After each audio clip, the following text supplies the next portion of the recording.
안녕하십니까. 저는 바람 30기 21학번 손동우라고 합니다. 반갑습니다. 오늘도 빨리 한번 끝내보도록 노력을 해보겠습니다. 오늘 이제 파이토치 공부법 2라고 작성을 해보았는데 제목을 저번 시간에도 말씀을 드렸지만 저는 세미나 때 와가지고 무언가 지식적인 거, 그러니까 정말 순수한 학문적인 지식은 얻어갈 수 없다고 생각을 하거든요.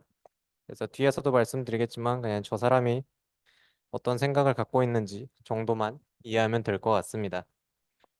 그래서 오늘은 정말 학습을 어떻게 하는지 파이토치로 그거에 대해서 간략하게 알아보는 시간을 가질 건데, 가장 중요한 게, 중요한 거?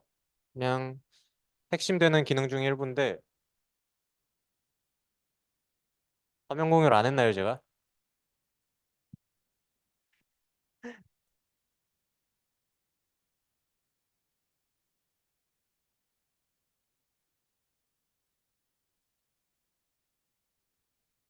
굿?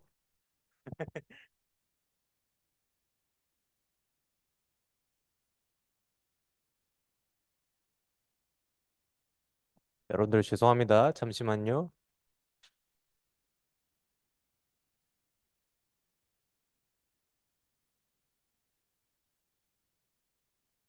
네, 다시 이어서 진행을 해보도록 할게요. 핵심 기능 중 하나가 그 파이토치의 자동 미분이라는 기능이 있어요.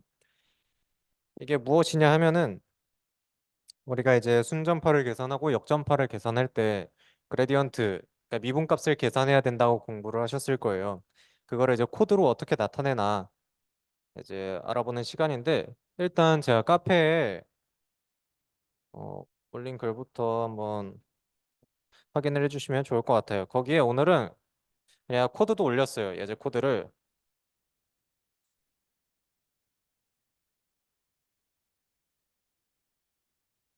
음,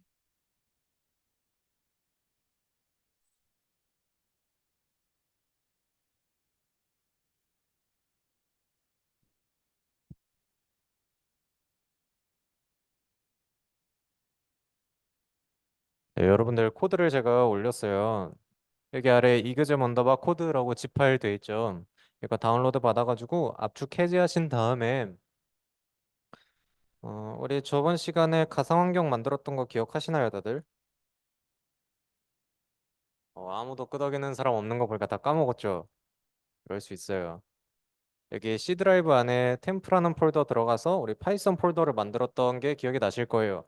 그 안에 이제 이그제 먼더바 프로젝트라는 폴더를 생성을 했고 그 안을 이제 가상환경을 만들어서 이제 진행을 했었는데 여기에다가 이그제 먼더바 프로젝트 폴더 안에다가 넣어주시면 됩니다. 혹시 저번 시간에 안 오고 오늘 처음 왔다 하시는 분 있나요?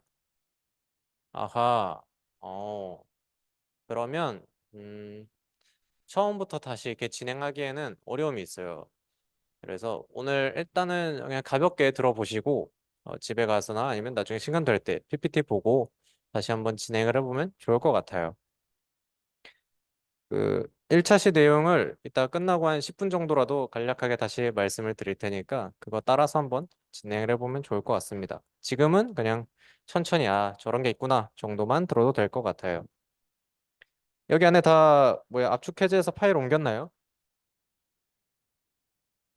아직인가요? 혹시 하신 분 아직 없나요? 코드나 압축 해제해가지고 폴더 안으로 옮겼다. 됐나요? 가장 뒤에 분 혹시 됐나요? 회색 어제 엊그저께 했는데 거의 다 됐어요? 알겠어요, 알겠어요. 그러면 어느 정도 된 걸로 생각이 돼가지고 넘어가도록 하겠습니다. 그 이그잼 세 번째 파이썬 파일은 다음 코드인데요. 이건 이제 순전파를 계산하는 코드예요.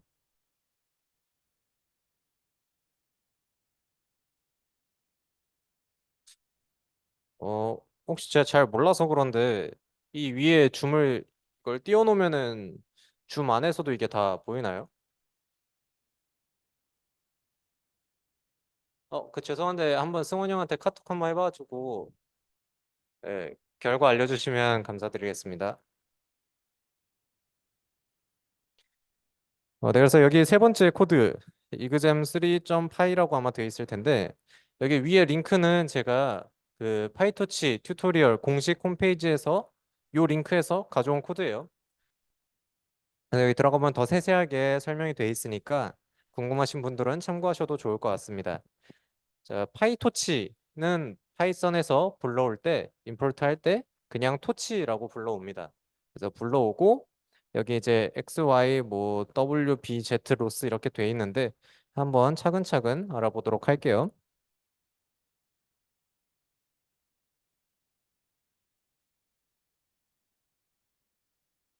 오, 왜 레이저 포인터가 두 개가 생겼을까요?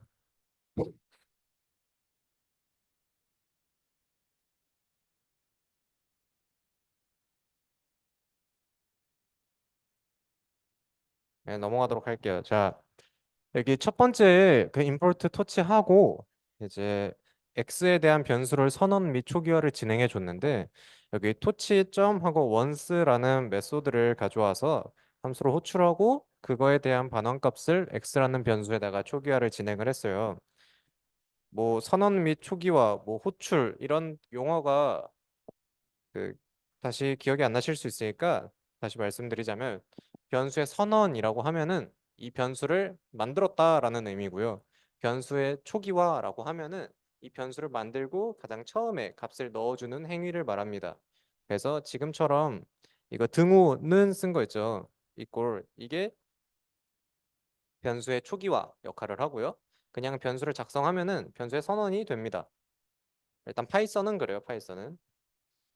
자, 그래서 여기 그 x의 값은 위에 여기 보이시는 것처럼 텐서라는 자료형으로 만들어지게 되고 1 by 5 텐서로 만들어지게 됩니다. 텐서라는 게 무엇이냐면요. 그 행렬과 같은 건데 다른 패키지에서 사용하는 자료형과 달리 여기 파이토치나 텐서플로우 여기서 사용하는 그러니까 딥러닝 프레임워크에서 사용하는 그 행렬 자료형 같은 경우에는 이 텐서라는 자료형인데 이걸 통해서 CPU랑 GPU에서 연산이 모두 가능하고 그다음에 해당 라이브러리에서 만든 뭐 백프로파게이션 이런 다양한 연산을 함께 활용할 수가 있습니다. 그래서 그냥 자료형이 텐서라는 거구나 라는 정도 생각하시면 될 것 같아요. 그래서 여기 아래에 있는 그림이 그러니까 이 그래프가 우리가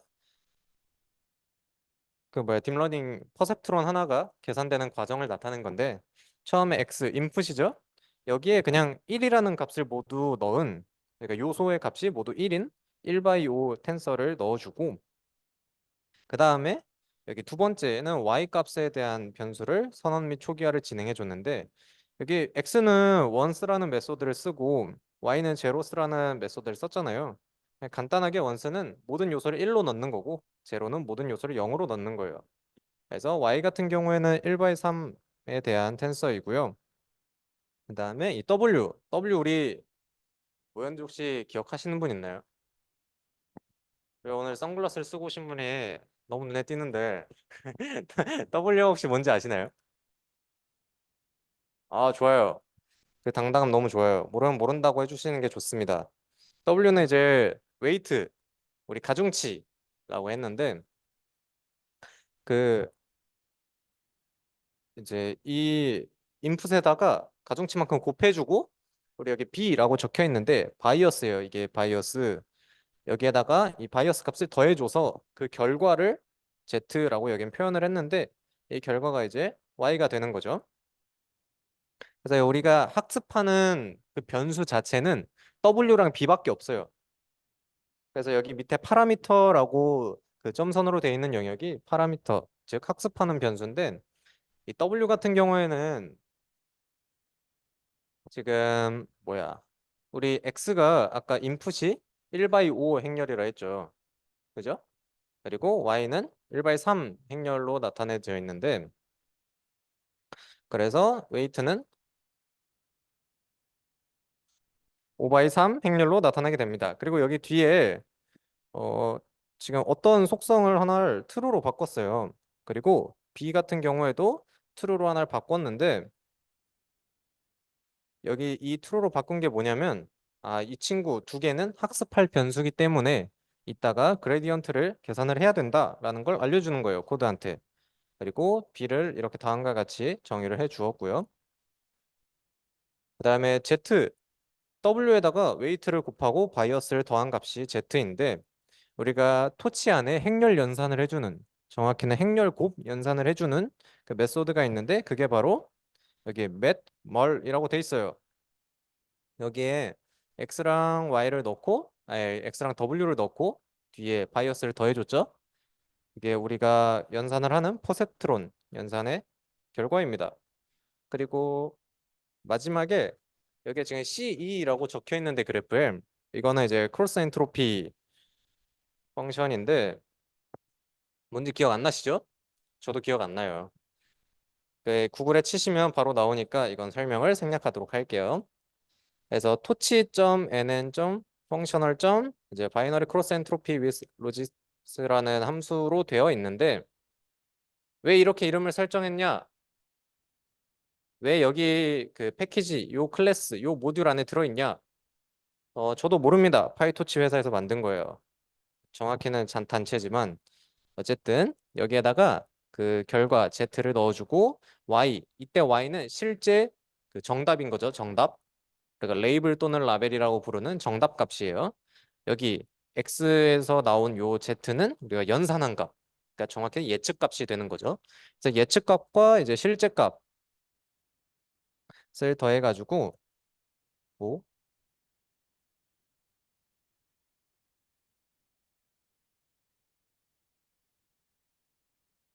됐다. 예측값과 실제값을 더해가지고 그거에 대한 로스를 계산하는 과정이에요. 그냥 그렇구나 하고 일단 넘어가면 됩니다. 그래서 계산해 봤더니 얘가 0.96 정도 나왔대요. 로스는 1에 가까운 게 좋을까요? 0에 가까운 게 좋을까요? 여기 맨 앞에 계시면 혹시 아시나요? 오, 정답입니다. 로스는 이제 손실함수에 대한 결과이기 때문에 손실이 적은 게 좋겠죠? 이게 0에 수렴한다는, 그러니까 0에 접근은 근접하다는 말은 정답값과 내가 예측한 값이 거의 같다는 의미가 되니까 말씀하신 대로 0에 가까운 게 좋습니다. 자, 그 다음에 이제 역전파에 대한 내용인데 순전파는 여기 앞에 x부터 차례로 쪼르르르륵 계산을 한 거예요. 그리고 역전파는 뒤로 반대로 계산하면서 우리 체인 룰 공부했었죠. 어, 기억이 나실 거예요, 아마. 그 수식을 보면 기억날 텐데 수식은 일부러 안 가져왔어요. 그래서 역전파를 계산하는 게 요 백워드라는 함수를 딱 쓰면 끝나요. 근데 지금 보면 이 로스가 그냥 여기 숫자 값 하나잖아요.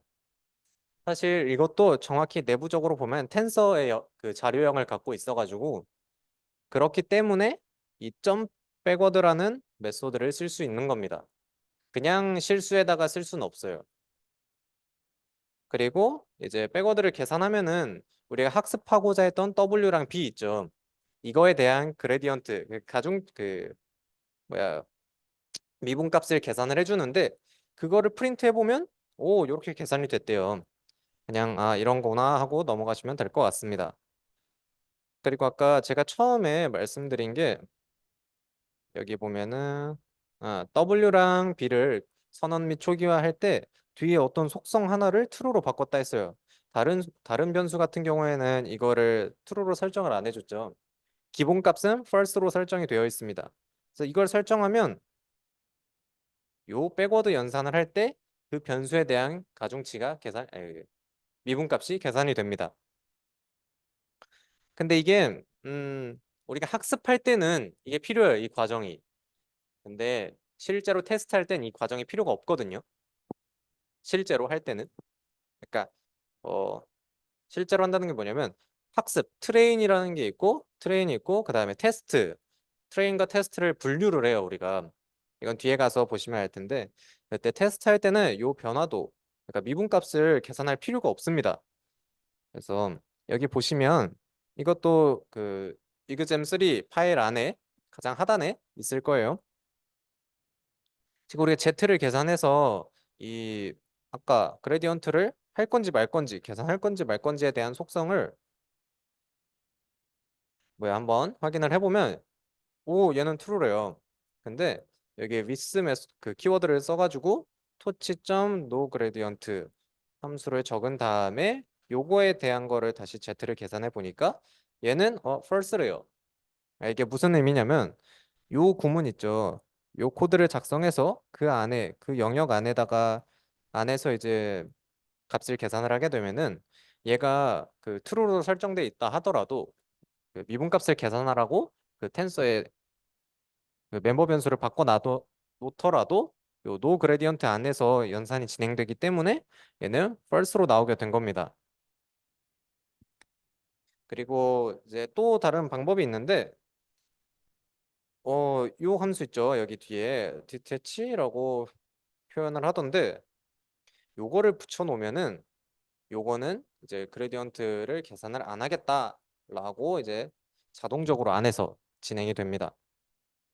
그냥 그렇구나 하고 넘어가시면 됩니다. 요거 같은 경우에는 실습해보는 거 패스할게요. 이제 모델 학습 및 테스트 요거는 이따 테스트를 그 진행을 할 건데 실습을 제가 이게 함께 첨부한 코드 압축 파일 안에 보면 exam6.py라고 돼 있을 거예요. 요거에 대한 내용입니다. 그래서 저도 한번 같이 보자면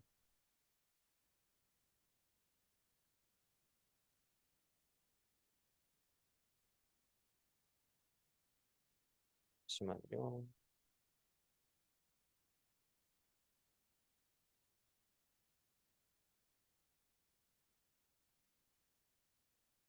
네, 영어거든요.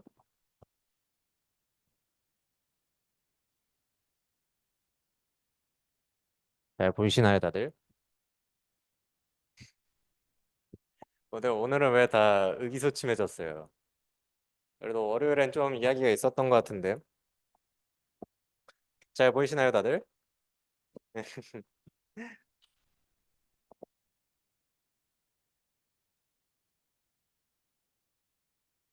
자, 요렇게까지 해놓으시고 일단 설명을 먼저 드리도록 할게요. 이게 코드가 길어가지고 그 PPT에 넣기가 좀 애매모호하더라고요.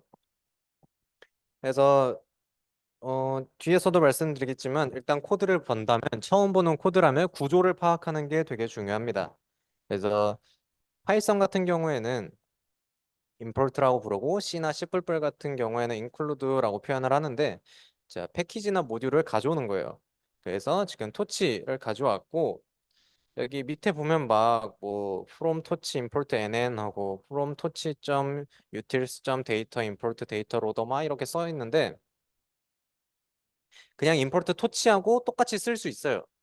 그냥 똑같이 torch하고 torch.utils.data.data loader 이렇게 해서 쓸 수 있는데 이렇게 따로 from을 통해서 가져온 이유는 그 밑에서 그냥 코드 길게 쓰기 귀찮아서 이렇게 한 거예요. 그리고 그 다음 구조를 보자면 모델에 대한 정의 부분이 있습니다. 여기 모델은 이제 보통 대부분 열의 아홉은 정말 클래스로 정의를 해놔요. 그래야 이제 얘를 사용하기가 편하기 때문에 이런 건데 그리고 그 클래스로 선언하는 그러니까 정의하는 이유 중에 또 다른 하나는 NN 단 모듈이라고 파이토치에서 만들어 놓은 이 모듈이 굉장히 좋습니다. 그래서 얘를 상속받아서 쓰기 위해서 보통 클래스로 많이 다룹니다. 그리고 여기 언더바 init 언더바로 되어 있는 거, 요 함수는 생성자라고 표현을 했었는데 이 모델이 그러니까 이 클래스가 생성되자마자 무조건 실행되는 함수가 init 함수예요. 생성자 함수. 그리고 forward 함수는 우리가 실제로 그 아까 그래프 봤잖아요. 그 아래 그것처럼 인풋을 넣었을 때 y풋이 어떻게 나오는지, 그러니까 z가 어떻게 계산이 되는지를 나타낸 함수가 여기 forward 함수예요. 그래서 여기 앞을 보면 뭐 플래튼이라 해가지고 이제 데이터를 일자로 그러니까 배열 1차원 배열로 촤르륵 바꿔요. 정확히 1차원 텐서인데 1차원 배열로 촤르륵 바꾸는 게 요 플래튼 그 레이어고 그 다음에 그 다음을 보면은 이제 리니어 레이어가 있고 렐루 펑션이 있고 리니어 레이어 있고 렐루 리니어 이렇게 되어 있습니다. 이게 뭐냐면 우리가 배웠던 MLP 어 가장 기본적인 그 우리 노드 이렇게 따다다다닥 있고 모든 노드가 연결된 거 있잖아요. 그게 이 친구예요. 이 친구, 이 리니어. 그리고 우리 렐로는 액티베이션 펑션이었죠. 그래서 얘가 0보다 크면은 그대로 나오고 0 미만이면은 그냥 0으로 출력이 되는 함수였습니다. 이런 구조를 가지고 있고 지금 제가 여기 약간 민트색 계열의 그 사각형을 쳐놨는데 이 슈퍼라는 함수는 오버로딩을 하기 위한 함수입니다. 이제 오버로딩이 뭐냐? 그 부모 클래스 상속받은 이 부모 클래스를 그냥 그대로 가져오는 거예요. 그래서 부모 클래스 n단 모듈이라는 함수 안에 init 펑션이 있는데 생성자가 있는데 얘를 똑같이 호출해 주겠다, 실행하겠다라는 의미입니다. 이거를 오버로딩이라고 이 부모 클래스에 있는 함수나 내용을 변환하는 거를 오버라이딩이라고 표현을 합니다. 네, 이건 키워드 이렇게 적어 놨으니까 따로 더 궁금하신 분들은 구글링 해보시면 좋을 것 같아요. 그 다음 구조는 이제 모델 학습용 이제 트레인 언더바 루프라는 함수를 정의해 놨습니다. 요거는 뭐냐면 말 그대로 학습하는 루프를 말해요. 그리고 여기 안에 보면은 그냥 그 과정이 이렇게 쭈루룩 있는데 여기 보면은 ENUMERATE라는 함수가 있습니다. 이게 뭐냐면 포문이랑 가장 많이 사용하는 함수 중에 하나예요. 우리가 파이썬에서 포문은 여기 뒤에 인 뒤에 오는 그 시퀀셜 데이터에서 요소를 하나씩 빼와 가지고 앞에 있는 요 변수에다가 그 저장을 해주는 거였잖아요. 근데 그렇다 보니까 요 그 예를 들어 그냥 리스트 요소가 3개 있는 리스트 0, 1, 2 이렇게 들어있어요 값이. 그러면 그거를 이렇게 가져오면은 0, 1, 2 순회할 때마다 하나씩 사용을 할 거잖아요. 근데 만약에 그 안에 값이 뭐 문자열로 A, B, C 문자로 이렇게 돼 있는 거예요. 그랬을 때 A가 0번 인덱스인지 B가 첫 번째 인덱스인지 이거를 그 코드 안에선 모르잖아요. 거기에 새로운 뭐 변수를 추가해가지고 한번 순회할 때마다 플러스 1에서 하면 할 수는 있겠지만 너무 비효율적이잖아요. 그래서 요 이너멀레이트라는 함수는 그때 그 인덱스까지 같이 가져오는 거예요. 그래서 여기 배치가 여기에다가 0, 1, 2, 3, 4, 5, 6, 7, 8, 9, 10 이런 인덱스가 저장이 되고 x, y가 이 데이터 로더라는 그 얘도 정확히는 텐서예요. 자료형이 이 텐서에서 하나씩 가져오게 됩니다. 그리고 여기 적어놨는데 예측을 해요. 그냥 모델에다가 x 인풋 값을 넣으면 그 결과가 예측값이 됩니다. 그리고 로스 펑션에다가 예측값과 실제 라벨을 넣어주게 되면은 로스가 계산이 될 거고 그 다음에 우리가 역전파를 계산을 해야 돼요. 그래서 백프로파게이션을 진행을 한 다음에 그 편미분된 값을 이용해가지고 이제 그 가중치를 업데이트를 해줘야겠죠? 그 과정이 이겁니다. 이거 세 개가 다예요. 그래서 여기 보면은 제로 언더바 그레드라고 적혀 있는데 그레디언트를 0으로 바꾸겠다는 거예요. 이게 지금 포문으로 돼 있죠. 한 번 하고 끝이 아니라 다시 돌아와요. 계속. 한 번 하고 끝이 아니라 여러 번 반복을 하게 되면 그레디언트가 중첩돼 가지고 얘가 결과에 악영향을 미칩니다. 그래서 우리가 이제 그 그레디언트를 다 0으로 바꿔주는 거예요. 미분값을. 그 과정이라고 보시면 되고 아까 말씀드렸던 로스점 백워드라는 표현은 백프로파게이션을 진행을 하고 요거 스텝 있죠. 스텝이라는 펑션. 요걸 통해서 그 가중치를 업데이트를 진행을 하게 됩니다. 그리고 아래 이거는 이제 배치가 100으로 나눈 나머지가 이제 0일 때 이 부문이 참이 돼가지고 실행을 하는 건데 100번마다 그냥 로스랑 뭐야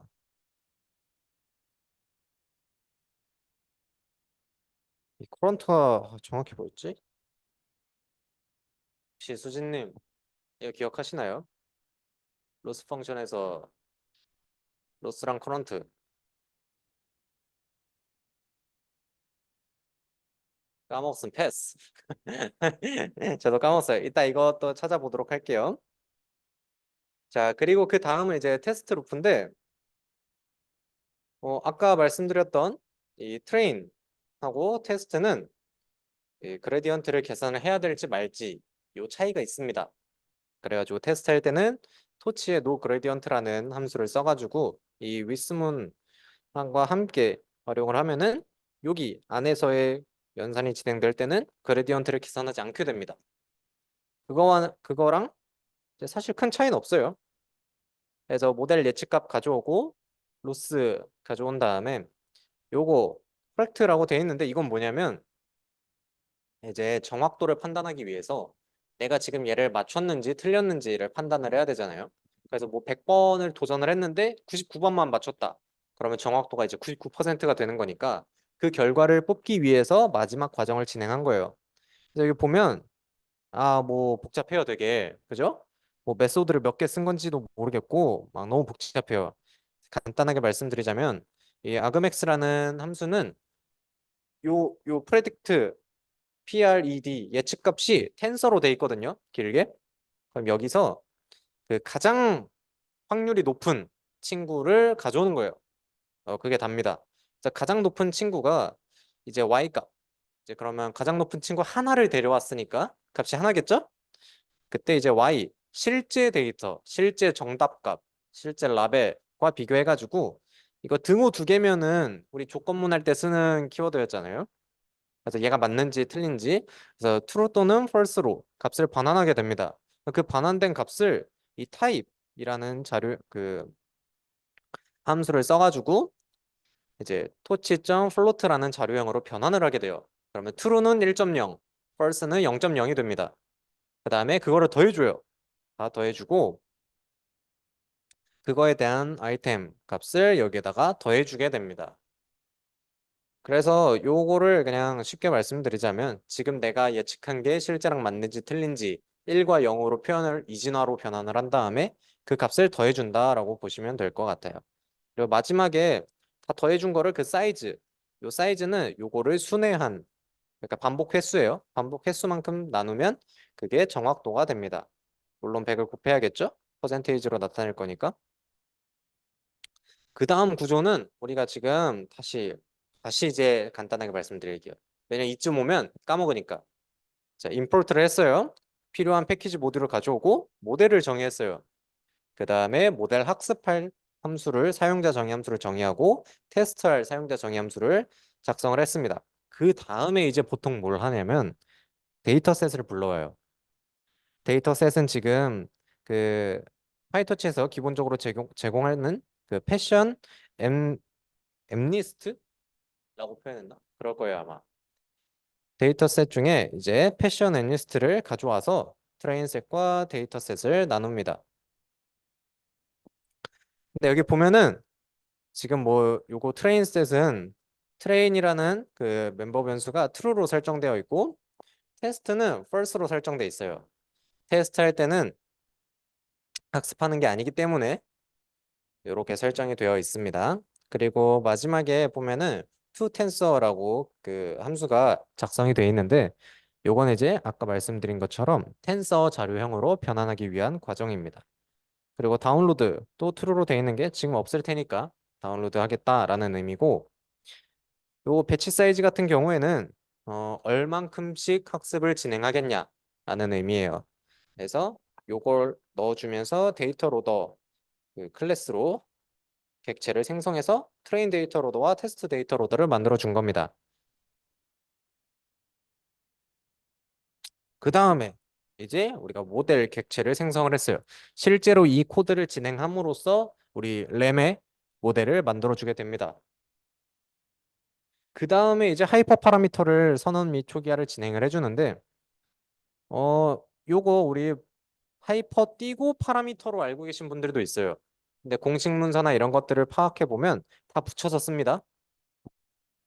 그래서 나중에 혹시 헷갈릴까 봐 말씀을 드린 거고요. 보통 하이퍼 파라미터 같은 경우에는 러닝 레이트와 배치 사이즈, 에폭을 설정을 해줍니다.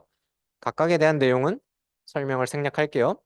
근데 요거는 중요해요. 과학적 표기법이라 해가지고 1, 2, 마이너스 3 이렇게 돼 있죠. 그래서 이게 2가 뭐야? 그 자연상수로 알고 계신 분들이 있어요. 뭐 2.7 그거 있잖아요. 그거가 아니에요. 프로그래밍에서는. 왼쪽에 적어놨는데 그냥 10의 몇 승이냐 이거예요. 그래서 여기 앞에 1이라고 적었잖아요. 요거랑 10을 이제 곱하면 10 곱하기 1은 10이니까 그대로 10이 되고요. 이 뒤에가 이제 승수가 돼요. 그래서 지금 10의 x승은 1, 2, x로 표기를 합니다. 이걸 우리가 과학적 표기법이라고 나타내요. 그래서 1, 2, 마이너스 3은 10의 마이너스 3승이에요. 여기다가 만약에 10하고 2, 마이너스 3을 하게 되면은 제가 알기로는 똑같이 10의 마이너스 3승으로 알고 있는데 만약에 여기다 2라고 적고 2 마이너스 3이라고 적으면 2의 마이너스 3승이 됩니다. 그래서 이거는 정말 많이 쓰니까 알아두시면 좋을 것 같아요. 그 다음 구조는 이제 로스 펑션과 옵티마이저를 이제 객체를 생성을 해줬는데 이때 옵티마이저에 러닝 레이트가 들어가게 됩니다. 그리고 여기 모델의 파라미터스라고 이제 파라미터에 대한 정보를 함께 넘겨줘요. 그리고 옵티마이저 같은 경우에는 SGD를 주로 쓰는데 아람을 쓸 때도 있고 뭐 어떤 데이터셋을 학습하냐 어떤 모델이냐에 따라서 정말 많이 다릅니다. 자, 그리고 마지막 구조가 이거예요. 이제 학습과 테스트를 진행을 합니다. 왜 학습과 테스트를 같이 진행하냐? 이거 사용자 마음이에요, 그냥. 학습하고 맨 마지막에 테스트를 할 수도 있고 이렇게 동시에 할 수도 있고 그런 겁니다. 자, 그러면은 이거 한번 실행해 볼까요? 실행할 수 있는 분들. 저도 함께 실행을 한번 해보도록 할게요. 자, 요 코드인데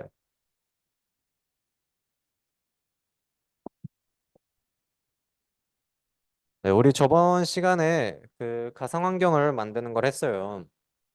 이거 왜 하냐? 나중에 프로젝트를 진행할 때 보면은 버전 이슈, 호환성 문제가 정말 많이 생겨요.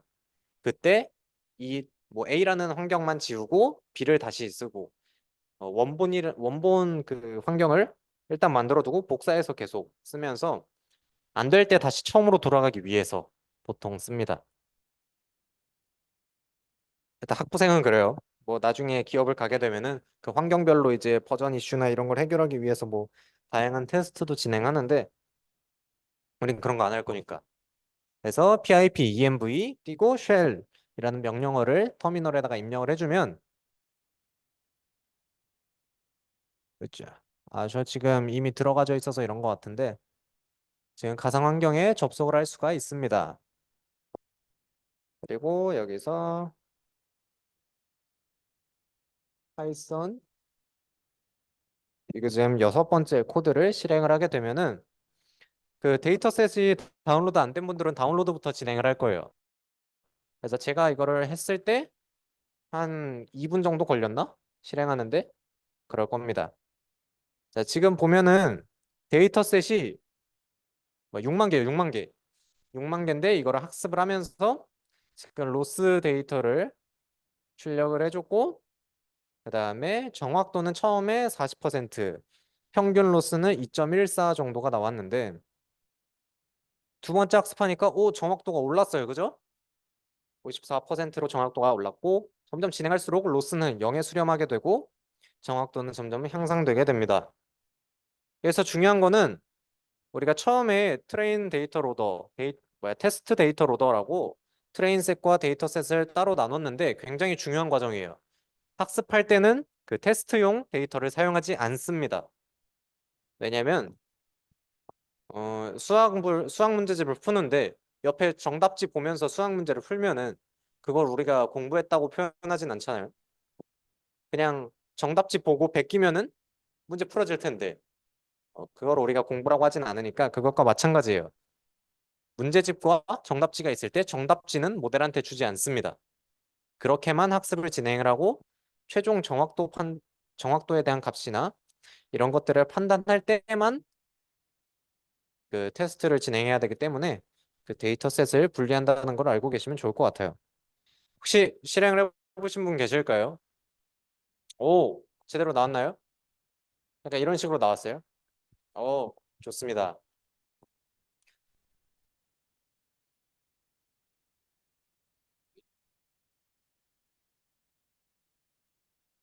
자, 여기까지 했으면 사실 다른 사람들의 모델을 보고 내가 원하는 모델을 만들 순 없어요, 당연히.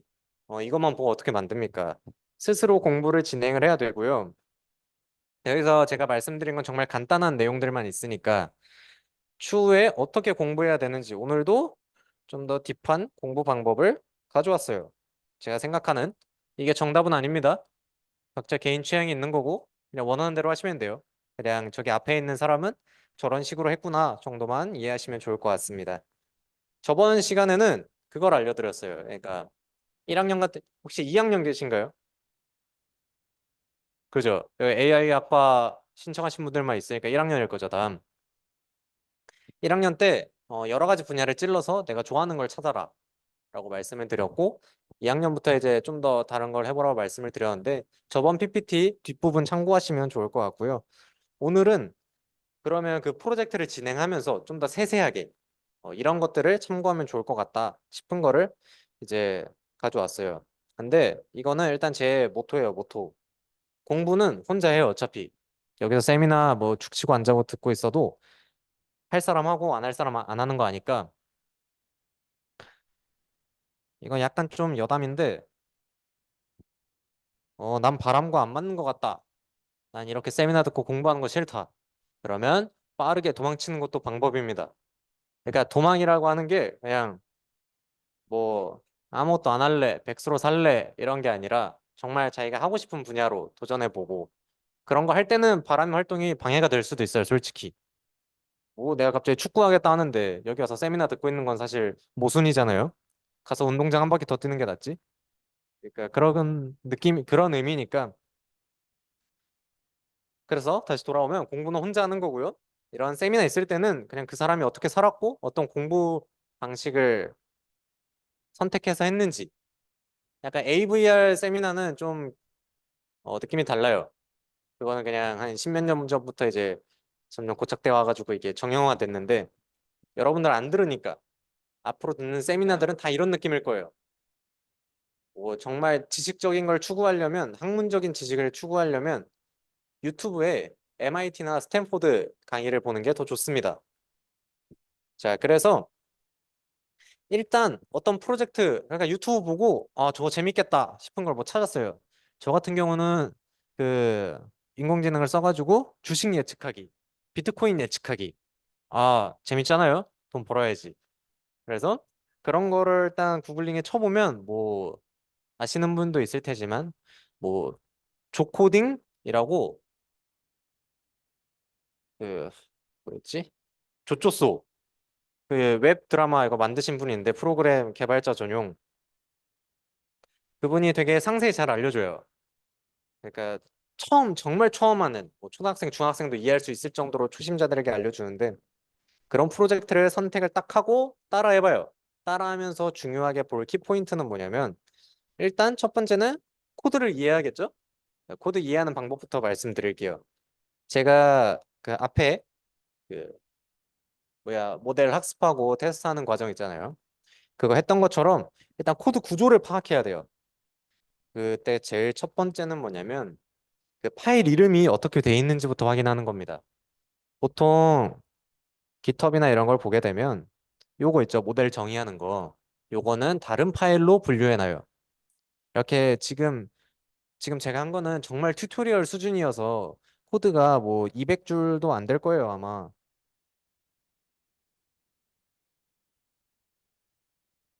그렇죠? 지금 93줄밖에 없어요. 정말 간단한 코드입니다.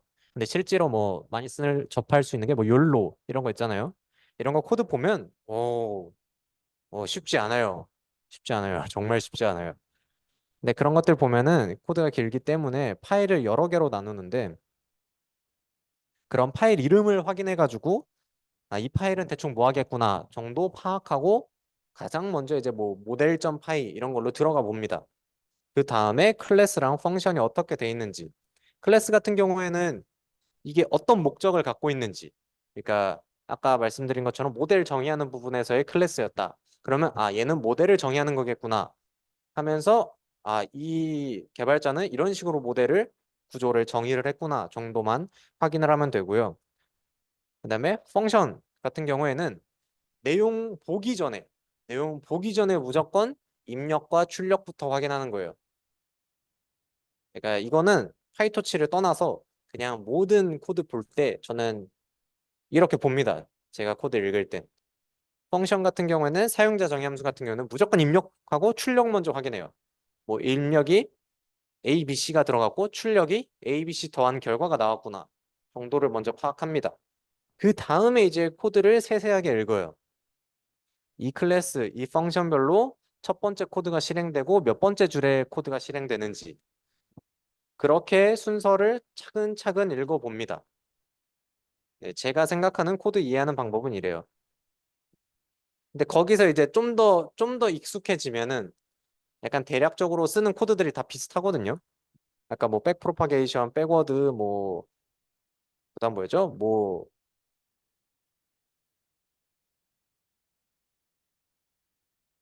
아, 제로 그레디언트, 백워드, 스텝 이 과정은 다 다 있어요. 다 없을 수가 없습니다.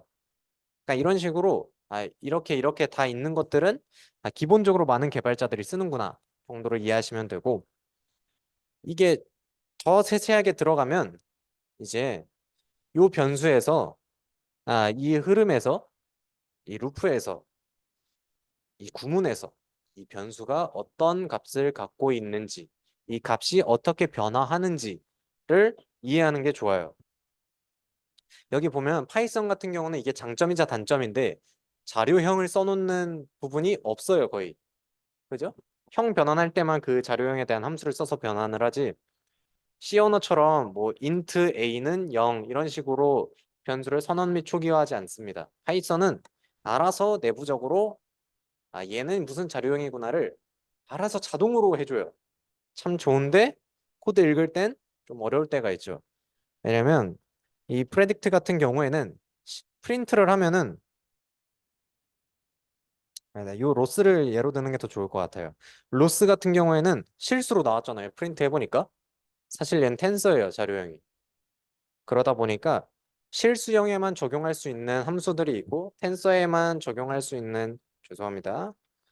그 자료형들이 있는데 그러니까 함수들이 있는데 그거를 파악하려면 먼저 이 변수가 무슨 자료형인지를 알아야 되고 그 변수가 어떻게 루프를 돌면서 값이 변화하는지 뭐 플러스 1, 마이너스 1 이 정도 수준일 수도 있지만 행렬 곱 연산이 적용되는지 이런 식으로 더 나아가게 된다면 여러분들이 이제 딥러닝을 하게 될 코스로 일단 초입을 한 거니까 더 나아가게 된다면 이 변수가 CPU에 할당되는지 GPU에 할당되는지 어떤 공간에서 얘가 연산이 이루어지는지 정도까지도 알 수 있습니다.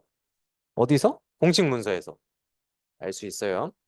공식 문서는 어떻게 들어가냐?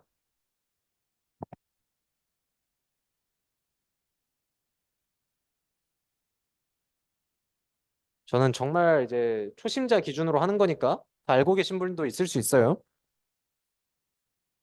일단 공식 문서는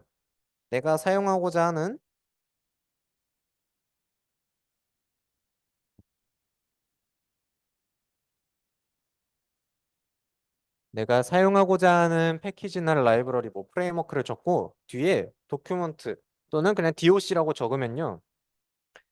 여기에 도큐멘테이션이라고 그 요 로고가 파이토치 공식 로고거든요. 여긴 된다. 잘 보이시죠? 요 로고가 파이토치 공식 로고인데 지금 링크도 보니까 pytorch.org 이렇게 돼 있잖아요. 보통 공식 문서는 보통 그 URL을 org를 많이 쓰고요. 그 다음에 파이토치 뭐 그다음 해당 버전에 대한 도큐멘테이션. 이 공식 문서예요, 이게. 여기 들어와 가지고 막 이렇게 다 링크 들어가서 찾을 수가 있거든요. 뭐 C++, 뭐 자바 뭐 이런 식으로 다 돼 있는데 이렇게 하나하나 찾을 수가 있습니다. 근데 어렵잖아요. 그죠? 처음에 공식 문서 보기가 굉장히 어려워요. 공식 문서 너무 딱딱해가지고. 음, 그래서 하나만 제가 해볼게요. 아까 말씀드렸던 로스가 어디 있지? 여기 있다. 자, 요 로스가 지금 토치.nn.functional.binary cross entropy with 이렇게 되어 있는데 요거를 찾는 과정을 한번 알려드릴게요. 실제로 전 이렇게 공부를 하고 이렇게 작성을 합니다. 어디 보자. 아, 여기 있다. 자, 요거 있죠. 요거를 그대로 복사해요. 그 다음에 여기 들어와서 그냥 구글에다가 그대로 복사를 합니다. 자, 요렇게 복사를 했어요. 근데 어머나. 자, 요렇게 복사를 했고 검색을 해보면 아까처럼 파이토치.org에 대한 여기 이제 독스라고 적혀 있죠. 그 다음 경로가 아, 얘가 그럼 공식 문서겠구나라고 알 수가 있고요. 해당 함수 자료형에 대한 걸 이제 볼 수가 있어요. 그러면 그냥 코드에선 보기 어려웠던 내용들이 다 적혀 있습니다. 각각 파라미터에 대한 그 설명이 적혀 있고 그거에 대한 자료형이 이렇게 적혀 있어요. 인풋이라고 적혀 있죠. 인풋이 텐서 형태구나를 여기서 알 수 있는 겁니다. 나중에 실수나 정수를 넣으면 에러가 발생할 때도 있고 아닐 때도 있어요. 그랬을 때 일단 자료형이 먼저 맞는지부터 확인을 해야 되는 게 1순위입니다. 뭐 여러 가지가 있는데 여기서 중요한 게 이거죠. 제가 입력과 출력을 보라 했잖아요. 입력 같은 경우에는 이렇게 되어 있는데 여러 개죠. 근데 기본 파라미터가 여기부터 시작이에요. 웨이트부터. 그러면은 기본 파라미터 제외하고 넣어줄 수 있는 파라미터 같은 경우에는 인풋과 타겟 값이 있는데 인풋은 텐서, 타겟도 텐서구나라고 알 수 있고요. 이제 각각에 대한 설명이 들어 있어요. 이건 뭐 읽어보고 아니면 따로 더 검색을 해서 추가적으로 이해할 수 있습니다. 그리고 리턴 타입, 반환값이 무엇이냐? 얘도 텐서래요. 근데 아까 우리가 프린트 했을 때 이 로스 펑션은 어떻게 나와요? 실수로 나오죠. 이런 식으로 그냥 프린트가 사실 만능이에요. 만능 파이썬에서. 그 어떠한 자료형을 넣어줘도 얘가 알아서 출력을 해줍니다. 근데 이거에 현혹되면 안 돼요. 실제로 얘가 무슨 자료형인지는 무조건 공식 문서 가서 확인을 해야 됩니다. 이런 식으로 차근차근 코드를 이해하는 과정을 설명을 드렸어요. 혹시 여기까지 왔는데 질문 있으신 분 있나요? 저 없죠? 보통 할 말이 없어요. 이런 거 들으면. 그냥 그렇구나 하고 넘어가시면 되고요. 두 번째는 제가 꼭 당부드리고 싶은 건 무슨 프로젝트를 하든 뭐 내가 AI를 안 할 수 있어요. 하다 보면 저도 여기 로봇 처음 올 때 내가 로봇 만들겠구나 해서 왔지만 지금은 그러지 않습니다. 그러지 않고 그러다 보니까 그 어떤 프로젝트를 할 때 요 결과 기록을 꼭 해야 돼요.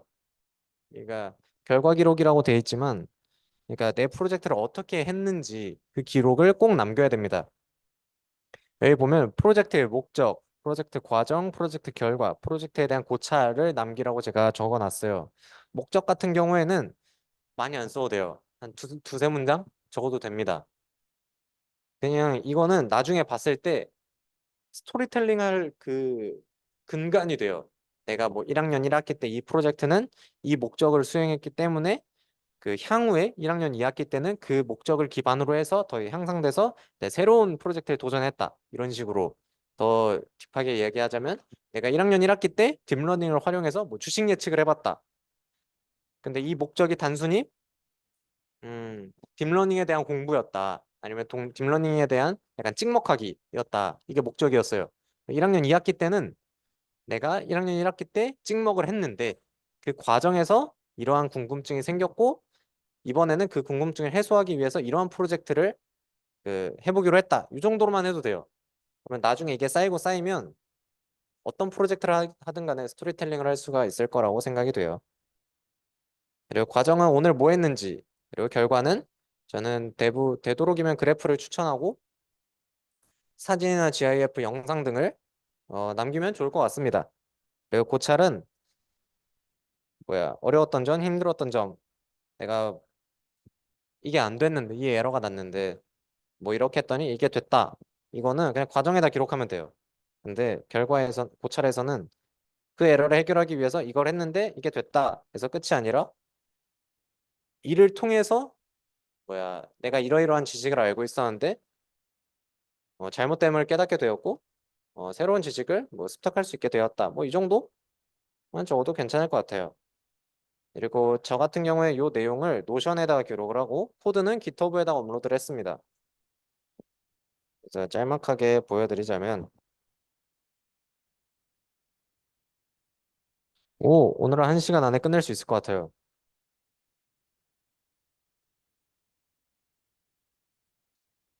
어,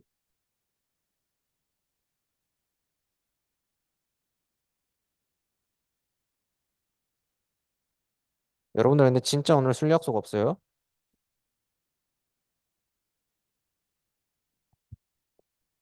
아이스 브레이킹, 아이스 브레이킹. 너무 날카로우시네. 어? 어?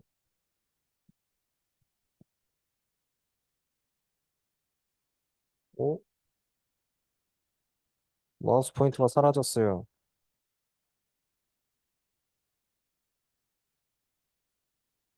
나왔다, 나왔다.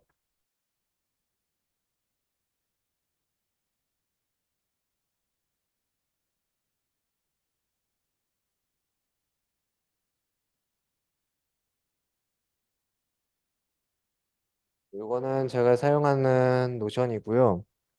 여기 보면은 뭐 프로젝트 이렇게 해놨죠? 제가 제대로 적기 시작한 게 3학년 때부터여서 3학년 거밖에 없습니다. 그래서 보면은 뭐 작품 주제 선정 관련돼 가지고 뭐 이러이러한 식으로 찾아보고 이러한 목적이 있었고 뭐 관련 자료 필요한 이유들을 이때는 좀 뭔가 생각 없이 적었는데 정리해 보니까 목적, 과정, 결과, 고찰 정도만 있으면 되겠더라고요. 그리고 요 아래는 과정인데 그냥 이때 오늘 뭐 했는지 요건 이제 제안서 내용인데 넘어가고 보여드리기 좋은 게 뭐 개발 환경 구축 뭐 했다 뭐 설치했다 뭐 했다 뭐 했다 하고 이때는 그냥 결과물 나올 게 없어서 코드만 넣었고 뭐 이런 거 보면 그리퍼 사진이 없네.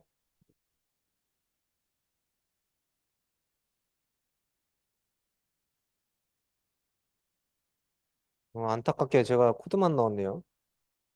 왜 이랬지?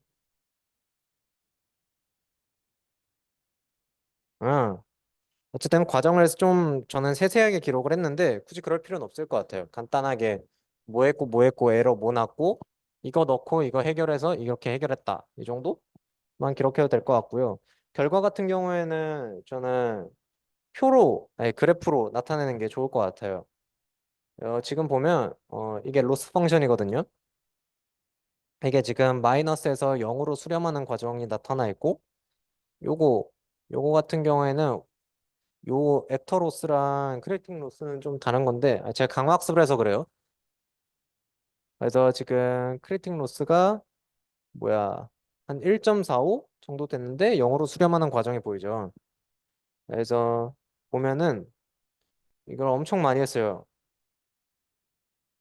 사실 이게 제목이 파다급해 전시회거든요.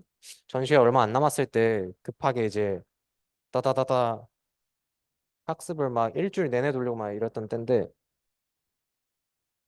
그래서 나중에 처음 봤을 때 그래프랑 많이 변화가 됐죠. 그래서 이런 거를 좀 기록하면 좋지 않을까라는 게 지금 저의 생각이에요.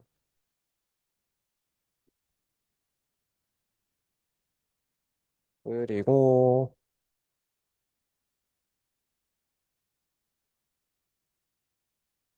그다음에 이제 이거는 여러분들이 아마 코딩을 계속하게 된다면 느낄 건데 개발 환경 구축에 대한 생각이에요. 제가 저번 시간에 만들었던 그러니까 알려드렸던 PIP, ENV 같은 것들이 엄청 많아요. 뭐 아나콘다 이런 게 주로 쓰고 뭐야 PYENV, 뭐 VENV 이런 게 있는데 이거는 다 로컬에서 만드는 그러니까 내 노트북 한 대에서 만드는 가상 환경이에요. 그리고 얘네들은 운영체제 같은 운영체제가 뭐 윈도우, 맥 이 정도 알고 계시겠죠? 이거 말고도 리눅스 계열의 우분투 정말 많이 사용하고요. 이거 말고도 뭐 라즈베리 파이 같은 경우에는 뭐 라즈비안 이런 것도 사용하고 하는데 요 가상 환경은 그 운영체제에 대한 정보를 기록할 수가 없습니다. 그래서 운영체제마다 가상 환경을 따로 만들어 줘야 돼요. 근데 이제 도커 같은 경우에는 용량이 커지긴 하지만 운영체제까지 전부 다 저장을 해서 가상환경을 만들 수가 있어요. 그러니까 저는 지금 윈도우를 쓰는데 여기에다가 우분투도 깔 수 있고 윈도우 뭐 XP를 안 쓰지만 윈도우 뭐 10, 윈도우 11, 뭐 우분투도 버전이 20.04, 22.04 이런 식으로 있는데 그걸 다 다르게 운영체제를 깔 수가 있습니다. 그게 도커라는 그 친구고요. 이제 도커 허브라고 깃허브 혹시 아세요? 깃허브? 아시는 분 있나요? 깃허브. 아, 깃허브를 몰랐는데 내가 깃허브에다 기록하라 했구나. 깃허브는 이제 허브가 약간 창고 이런 느낌이잖아요. 깃허브는 이제 Git라는 그 도구를 활용해서 코드를 이제 저장하는 코드에 대한 버전을 막 바꾸고 이런 거 할 때 용이하게 쓸 수 있는 도구가 Git이에요, Git. 근데 요 Git을 만든 단체에서 깃허브라고 우리 뭐 인스타, 페이스북 이런 거 있잖아요. SNS. 그런 것처럼 개발자들의 SNS를 만들어 줬어요. 그게 깃허브입니다. 여기에는 수많은 사람들의 코드 이런 게 올라가 있고 뭐 구글, 뭐 페이스북, 지금 메타죠. 메타, 유튜브, 크롬 이런 것도 다 깃허브에 코드가 등록이 돼 있어요. 물론 일반 사용자가 볼 수 있는 그 한계가 있지만 다 그렇습니다. 그리고 놀라운 건 구글은 깃허브 아이디 하나로 전 세계의 수십만 명의 개발자가 함께 코딩을 합니다. 어쨌든 그렇고 도커 허브는 이 도커라는 도구를 활용해서 만든 가상 환경을 이제 우리 인스타에 피드 올리듯이 사람들이 올려놓은 거예요. 그러면은 내가 똑같은 환경을 쓸 건데 굳이 내가 새로 만들 필요는 없으니까 거기서 다운로드를 받아오는 형식입니다. 그리고 이거는 또 제가 그 딥러닝 한창 공부할 때 자주 사용했던 건데 그 한국어 사용자 모임 커뮤니티가 있어요. 이런 데 들어가 보면은 여러 가지 그 내용이 있는데 뭐 최신 모델 같은 경우나 아니면은 내가 실질적으로 이렇게 해봤는데 이게 좋더라, 이게 나쁘더라 이런 게 있고 딥러닝 같은 경우에는 하이퍼 파라미터 튜닝 할 때 아니면은 뭐 어떤 모델을 쓰든 뭐 어떤 그 과정을 거치든 간에 공부하면 아시겠지만 세상에 그 어떤 연구자도 명확히 이걸 썼을 때 이게 왜 결과가 좋아지는지를 나타낸 사람이 없습니다. 아직도 연구를 하고 있어요. 그래서 사람들의 경험에 의존하는 게 생각보다 많아요. 이 인공지능 분야가. 그냥 이거 했는데 잘 됐더라. 이렇게 했더니 잘 됐더라. 이게 진짜 많아요. 논문도 그냥 그렇게 써놔요. 이렇게 했더니 결과가 좋았다. 그래서 그런 사람들의 경험을 다룰 수 있는 커뮤니티가 많은데 그런 커뮤니티를 적극적으로 이용하시면 좋을 것 같아요. 그리고 이거와 같은 맥락으로 기업에서 개발 블로그를 운영해요. 구글도 있고 크롬도 있고 유튜브 뭐 이런데 유튜브는 모르겠어요. 제가 그쪽은 관심이 없어서.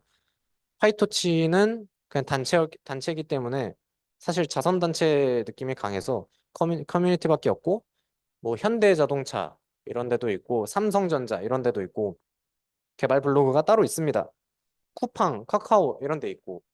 그래서 그런 것도 읽어보시면 좋을 것 같고 이거는 제가 이번에 준비하면서 찾은 건데 이제는 딥러닝이 많이 발전을 해가지고 로드맵을 만들어 놨더라고요.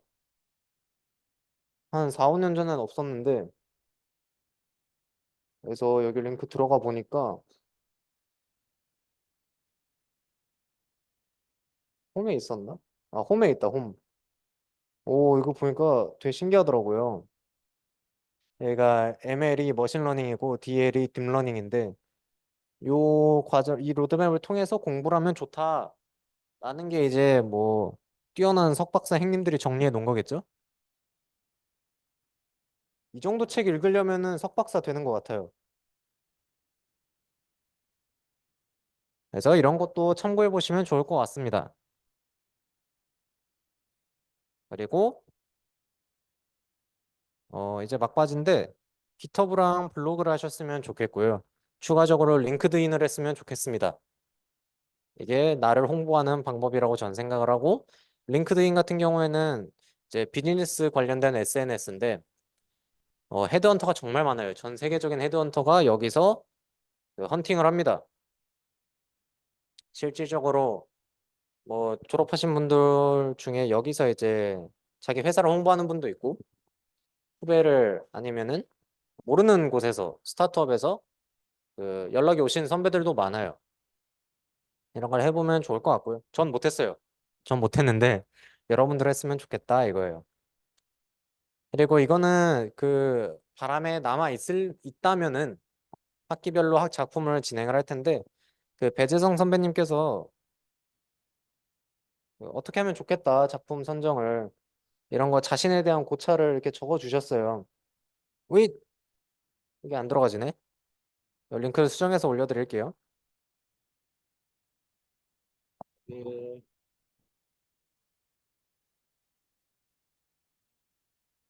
그, 배재성 선배님께서는 1호학번인가? 아마 그럴 거예요. 아, 맞네, 맞네. 1호학번이시고요. 이분이 이제 링크드인이랑 작품 선정에 대한 거, 자기는 어땠는지 이런 걸 적었는데, 내가 한 거는 쓰레기 과정이었다라고 표현을 하시면서, 이렇게 이렇게 했으면 좋겠다라고 이렇게 상세히 적어 주셨는데, 한번 읽어보시면 도움이 될 거라고 생각이 됩니다. 그리고 이제, 뭐야, 블로그를 정말 열심히 쓰신 분이 있어요.